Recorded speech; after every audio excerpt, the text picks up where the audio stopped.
In this week's Parsha, Seitze, we are told about the mitzvah of shatnez, to make sure that our clothing does not have woven into it woolen linen. That combination of those two things the Torah forbids. This is something very, very important, the mitzvah we should really be careful about. It's a mitzvah which the Sfarim Mishnah Berurah writes that this is the words shatnez spelled the other way around, spell soton az, that the soton is strong. When we wear these two garments, the Sifrei Kabbalah say that it's a combination of two things which are referred to the Mekatrogim, those who are accusers in heaven against us, and it's what prevents our prayers being answered and even being elevated to going in front of the Kisei HaKavod to the Ribbono Shel Olam. And therefore it's extremely important that we take heed of this mitzvah and we make sure that our garments are all checked and are all made sure that they don't have shatnez in. The Noda B'Yehuda even says that if someone wears shatnez, it can prevent his prayers being answered for 40 days, Rahman al-Islam.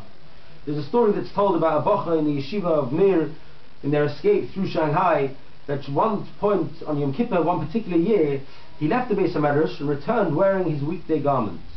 The Bochum were very surprised, and they looked at him and they didn't understand why it should be that in the middle of the day of Yom Kippur he returns wearing his weekday clothes. They said nothing until on Motzei Yom Kippur he explained his actions. He said he was standing and trying to daven and trying to concentrate and trying to focus, and it wasn't working. So what does an Erech Yid do? He tries again and he tries again, but it wasn't going, and this was Shlokei Derech HaTeva, this was unusual.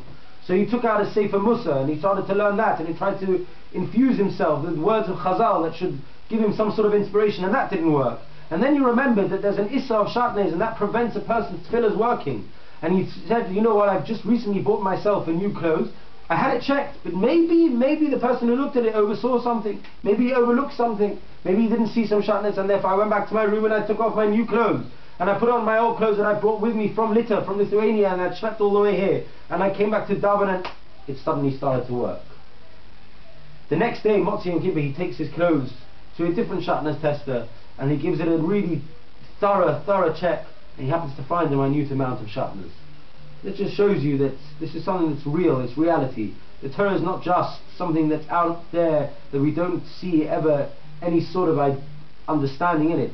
Shatnez is soton az. We've got to be careful. We've all got to make sure that our clothes are checked by someone who knows and is a Yerei Shamayim and knows how to check and checks correctly. Because when we have this mitzvah, then obviously it has the opposite effect. We've gotten rid of those that want to send accusations against us, the Jewish people, and thereby our tefillahs can be answered.